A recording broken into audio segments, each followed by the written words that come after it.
নমস্কার, আমি স্বর্ণালী মিশ্র। এনি 24-এ আপনাদেরকে স্বাগত। ভারতে দুর্গাপূজা ও নবরাত্রিতে পূজা আরতির সময় আজানের মাইক বন্ধ রাখার আহ্বান, মুখ্যমন্ত্রীর ভূয়সী প্রশংসা, হিন্দুদের বিশাল প্রতিবাদী সভা শিলচরে। বাংলাদেশে যেহেতু 5 বার নামাজের সময় যে কোনো বাদ্যযন্ত্র বাজানো নিষিদ্ধ করা হয়েছে, তাই ভারতে দুর্গাপূজা ও নবরাত্রিতে পূজা আরতির সময় যাতে আজানের সময় মাইক বন্ধ থাকে সেই মর্মে নিষেধাজ্ঞা জারি করা হোক সরকারের পক্ষ থেকে। আজ শুক্রবার সকালে শিলচরের ক্ষুদিরাম বসুর মর্মর মূর্তির পাদদেশে হাজারো হাজারো হিন্দু ধর্মাবলম্বীদের উপস্থিতিতে হিন্দুদের বিরাট মাপের প্রতিবাদী সভায় স্বাগত ভাষণে উপরোক্ত মন্তব্য করেন অনেক হিন্দু সংগঠনের যৌথ ক্ষেত্র হিন্দু সমন্বয় মঞ্চের আহ্বায়ক, বজরং দলের প্রতিষ্ঠাকালীন কর্মকর্তা তথা গৈরিক ভারতের সর্বভারতীয় সভাপতি মণিভূষণ চৌধুরী। তিনি অসমের মুখ্যমন্ত্রী ডক্টর হিমন্ত বিশ্ব শর্মার ভূয়সী প্রশংসা করে বলেন, মুখ্যমন্ত্রীর সজাগ দৃষ্টি রয়েছে অসমের সার্বভৌমত্ব রক্ষার ক্ষেত্রে। আজ থেকে কিছু বছর পরে অসমের হিন্দুরা সংখ্যালঘু হয়ে পড়বে তা নিয়েও চিন্তিত মুখ্যমন্ত্রী। কারণ হিন্দুরা যতক্ষণ এদেশে সংখ্যাগুরু থাকবে ততক্ষণই ভারতের অভ্যন্তরীণ পরিকাঠামো সুরক্ষিত থাকবে। শ্রী চৌধুরী এদিন বলেন, ক্রমশ উগ্র মানসিকতার দিকে এগোচ্ছে বাংলাদেশ।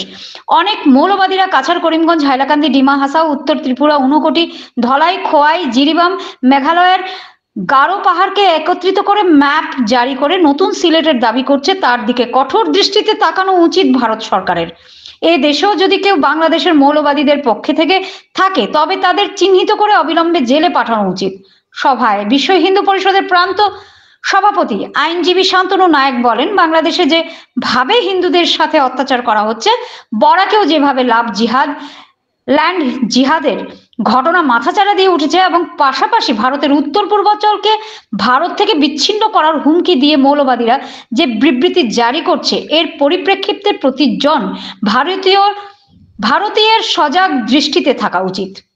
সভায় আহ্বায়ক অধ্যাপক স্বপন শুক্লবৈদ্য হিন্দু সমন্বয় মঞ্চের প্রচেষ্টায় শিলচরের আলাদা আলাদা 5টি স্থানের 5টি মন্দির থেকে বড় ধরনের 5টি মিছিলের পর শহীদ ক্ষুদিরাম বসুর মর্মর মূর্তির পাদদেশে হাজারো হাজারো হিন্দুদের উপস্থিতিতে বড় ধরনের প্রতিবাদী সভা প্রমাণ করছে যে এদেশ সুরক্ষিত। অন্যান্যদের মধ্যে বক্তব্য রাখেন কবি সাংবাদিক অতীন দাস, শঙ্কর মিশন শিলচরের অধ্যক্ষ শ্রীমত স্বামী বিজ্ঞানানন্দ, প্রাক্তন ও বর্তমান বিধায়ক দিলীপ কুমার পাল, দীপায়ন চক্রবর্তী, কাছাড় যোগী সম্মিলনী ও আদিনাথ শিক্ষা ভান্ডারের পক্ষে বিপ্লব দেবনাথ, কৈবর্ত ও সমাজ উন্নয়ন পরিষদের নেতা অঞ্জন চৌধুরী, বিশ্ব হিন্দু পরিষদের কর্মকর্তা মিঠুন নাথ, নেপালি সমাজের পক্ষে শুভরাজ গুরুং, রবিদাস সমাজের পক্ষে মনমোহন রবিদাস, নারায়ণ চৌধুরী, সুমিতা সেনগুপ্ত সহ অন্যান্যরা। সভা সঞ্চালনা করেন অবিনাশ জগৎজ্যোতি। সভার প্রারম্ভে দেশাত্মবোধক সঙ্গীত পরিবেশন করেন সঙ্গীত শিল্পী মিত্রা দাস, প্রভাত দাস, রাধারানী রবিদাস, মুনিদে। ধন্যবাদ সূচক বক্তব্য রাখেন সুকান্ত রায়। অন্যান্যদের মধ্যে উপস্থিত ছিলেন রমাপদ ভট্টাচার্য, সমীরণ রায়, হাফলং থেকে আগত সমাজসেবী মনীন্দ্র কুমার দাস, সারা আসাম বাঙালি পরিষদের কাছাড় জেলা সভাপতি দেবজ্যোতি দেব, বৈষ্ণব সমাজের কর্মকর্তা জীবন অধিকারী, নাগা সমাজের প্রতিনিধি বাদল রংমাই, বাপ্পন রবিদাস, কানাই দেবনাথ, শঙ্করশীল, সঞ্জয় দাস, নিতেশ দাস, রানু রবিদাস, হিতেশ ঘোষ, সন্দীপ দত্ত, মতিলাল দাস, মানবেন্দ্রনাথ, বিমল দত্ত প্রমুখেরা।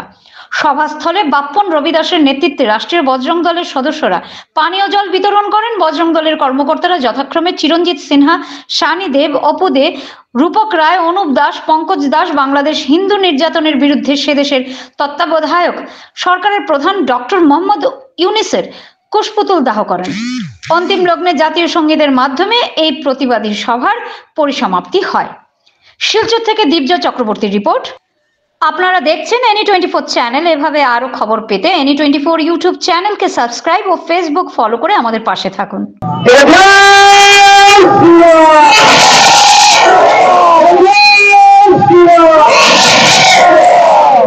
আজকে হিন্দু সমন্বয় মঞ্চ দ্বারা আয়োজিত এই যে আন্দোলন কর্মসূচি, এই আন্দোলন কর্মসূচিতে উপস্থিত সকল হিন্দু সংগঠনের প্রতিনিধি এবং এখানে উপস্থিত অনেক মায়েরা, বোনেরা, দাদারা এবং ভাইরা, আজকে আমরা সবাই এখানে উপস্থিত হয়েছি এবং প্রতিদিন দেখা যাচ্ছি যে বাংলাদেশে হিন্দুদের উপর হত্যা এবং অত্যাচার। এবং আমার পূর্ববর্তী অনেক বক্তারা বাংলাদেশের উপর অনেক বক্তব্য রেখে গেছেন। আমি বাংলাদেশ সম্বন্ধে কিছু বলতে চাইনি এখন।